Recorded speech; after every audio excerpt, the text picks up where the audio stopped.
ధన్యవాదాలు అధ్యక్ష. మా నియోజకవర్గం సంబంధించినటువంటి సమస్యల మీద ఒక 10 నిమిషాల సమయం అధ్యక్ష. ఆదిలాబాద్లో ఒక 5,000 మందికి ఉపాధి కల్పించేటటువంటి సిమెంట్ ఫ్యాక్టరీ, ఆ సిమెంట్ ఫ్యాక్టరీ దాదాపు 28 సంవత్సరాల క్రితం మూతబడ్డది. వెనకబడ్డటువంటి ఆదిలాబాద్ జిల్లాలో ఉపాధి అవకాశాలు లేవు.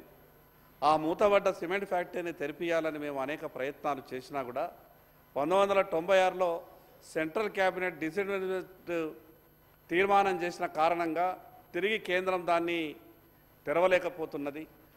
ఈ మధ్యనే మేము ఢిల్లీకి వెళ్ళి కేంద్ర ప్రభుత్వంతో అదేవిధంగా భారీ పరిశ్రమల శాఖ మంత్రితో మేము మాట్లాడినప్పుడు ఆ ఫ్యాక్టరీని మేము రాష్ట్ర ప్రభుత్వానికి ఇవ్వడానికి సిద్ధంగా ఉన్నాం. గతంలో ఉన్నటువంటి ప్రభుత్వం ఒక ఉత్తరం ఇచ్చింది, ఆ యొక్క సిమెంట్ ఫ్యాక్టరీని మీరు పునరుద్ధరించాలని ఉత్తరం ఇస్తే మేము దానికి మీరు ఏమేమి సాయం చేయగలుగుతారో జవాబు చెప్పండి అని గతంలో మేము ఉత్తరం రాసినా కూడా గత ప్రభుత్వం కేంద్ర ప్రభుత్వానికి ఏది కూడా స్పష్టం చేయలేదు. అందుకే మీ ద్వారా ప్రభుత్వానికి విజ్ఞప్తి చేస్తున్నా సార్.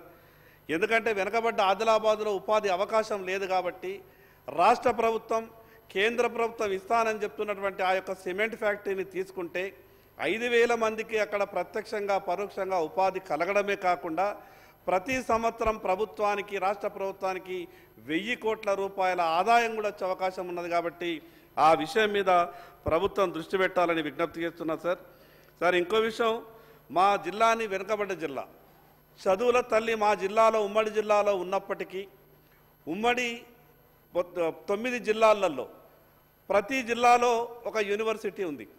యూనివర్సిటీ లేనటువంటి జిల్లా ఏదైనా ఉన్నది అనంటే అది కేవలం ఆదిలాబాద్ జిల్లాని. అక్కడ ఆదివాసులు ఉన్నారు, గిరిజనులు ఉన్నారు. కేంద్ర ప్రభుత్వం ట్రైబల్ యూనివర్సిటీ మంజూరు చేసిన గతంలో చెప్పిండ్రు గిరిజనులు ఆదివాసులు ఎక్కువ ఉన్నారు కాబట్టి కేంద్ర ప్రభుత్వం మంజూరు చేసినటువంటి ట్రైబల్ యూనివర్సిటీని ఆదిలాబాద్లోనే పెడతామని చెప్పిండ్రు. కానీ తర్వాత ములుగుకు మారుస్తామన్నారు. కాబట్టి దయచేసి కొత్తగా వచ్చినటువంటి ప్రభుత్వమైన ఆదిలాబాద్లో యూనివర్సిటీని ఏర్పాటు చేయాలని విజ్ఞప్తి చేస్తున్నా సార్. మరి అదేవిధంగా సార్, ఎంత ఘోరమంటే రాష్ట్ర ప్రభుత్వం నుంచి ఏదైనా ఖజానా నుంచి అభివృద్ధి చేయడానికి వెనకబడ్డటువంటి ఆదిలాబాద్ జిల్లాకు డబ్బులు వెళ్ళాలి. కానీ గత ప్రభుత్వంలో మాజీ ముఖ్యమంత్రి గారి నియోజకవర్గానికి గజ్వేల్కు ఆదిలాబాద్ మార్కెట్ కమిటీ నుంచి డబ్బులు తెచ్చుకున్నారు అధ్యక్ష. మరి అదేవిధంగా మాజీ ఆర్థిక శాఖ మంత్రి హరీష్ రావు గారి నియోజకవర్గం సిద్దిపేటకు ఆదిలాబాద్ నుంచి డబ్బులు తెచ్చుకున్నారు అధ్యక్ష. ఏం పాపం చేసినాము ఆదిలాబాద్ వాళ్ళం. మేము అనుకున్నాం అంతకన్నా ముందు ఉమ్మడి ఆంధ్రప్రదేశ్ ఉన్నప్పుడు ఆదిలాబాద్ మార్కెట్ నుంచి గుంటూరుకు నిధులు పోయినాయి. ఆ విషయంలో మేము మాట్లాడినప్పుడు మేమేమనుకున్నామంటే మన తెలంగాణ రాష్ట్రం మనకు వచ్చింది కదా, ఇంకా ఏమైనా హైదరాబాద్ నుంచి నిధులు ఆదిలాబాద్కు వస్తాయి అనుకున్నాం. కానీ ఆదిలాబాద్ రైతులకు సంబంధించిన నిధులు గజ్వేల్ ముఖ్యమంత్రి గారు ప్రాతినిధ్యం వహించే గజ్వేల్కు వెళ్ళినాయి.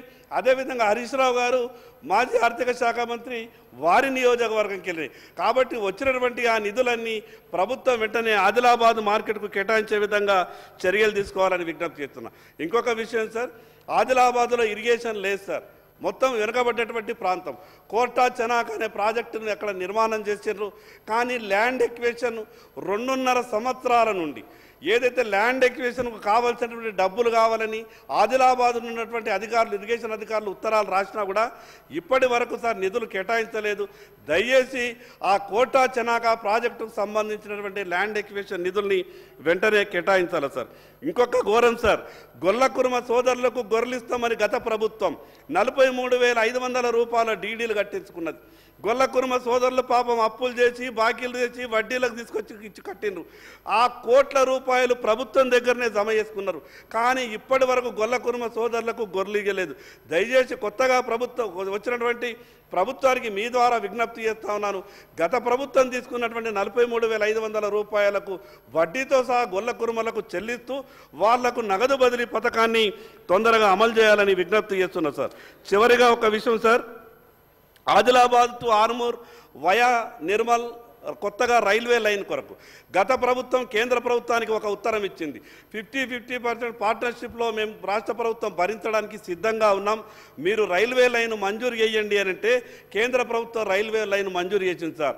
ముందేమో ఉత్తరం ఇచ్చారు, మేము 50% భాగస్వామ్యం ఉంటాం, మీరు తొందరగా మంజూరు చేయనంటే ఆ రోజు ఈనాటి మాజీ ముఖ్యమంత్రి ఆ రోజు ముఖ్యమంత్రి హోదాలో కేంద్ర ప్రభుత్వానికి ఉత్తరం రాసిన కారణంగా రైల్వే లైన్ మంజూరైంది. కానీ కేంద్రం నుంచి ఇప్పటిదాకా 5 ఉత్తరాలు రాసినా కూడా రాష్ట్ర ప్రభుత్వం నుంచి సమాధానం లేదు.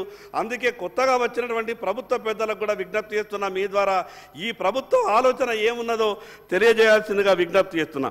చివరిగా ఒకటి సార్, ఈ ముషీరాబాద్ నియోజకవర్గంలో గాంధీనగర్ డివిజన్లో స్వామి వివేకానంద బస్తీ మొత్తం కూడా అక్కడ దళితులు సార్. మొన్న 29వ తారీఖు నాడు కొత్తగా వచ్చినటువంటి ప్రభుత్వం కొత్తగా వచ్చినటువంటి అప్పుడే ఆ రోజు ప్రభుత్వ అధికారులు ఎంఆర్ఓ అదేవిధంగా జిహెచ్ఎంసీ అధికారులు కోర్టు స్టే ఉన్నా కూడా జబర్దస్తిగా వాళ్ళు ఎంత మొత్తుకున్నా కూడా లేదనకుండా ఇండ్లన్నీ కూడా మొత్తం కూల్చేసింది సార్. వాళ్ళకు ఆల్టర్నేటివ్ కూడా చూపించలేదు. దయచేసి అక్కడ ఉన్నటువంటి వాళ్ళంతా కూడా దళితులు కాబట్టి వెంటనే వాళ్ళు ఇంకోటి 15 రోజుల నుంచి వాళ్ళు రాత్రింబవళ్ళు అక్కడనే దీక్ష చేస్తున్నారు సార్. ఎవరు కూడా అధికారులు పట్టించుకుంటలేరు. వాళ్లకు ప్రత్యేక ఆల్టర్నేటివ్ ఏమన్నా భూమి అన్నది జాగన్న చూపించాలా, లేకుంటే ఉన్న జాగనన్నా కానీ కోర్టు ఉత్తర్వు ప్రకారం వాళ్ళకు అప్పగించాలని మీ ద్వారా ప్రభుత్వానికి విజ్ఞప్తి చేస్తున్నా సార్. నాకు మాట్లాడే అవకాశం ఇచ్చినందుకు మీకు ప్రత్యేకంగా ధన్యవాదాలు సార్.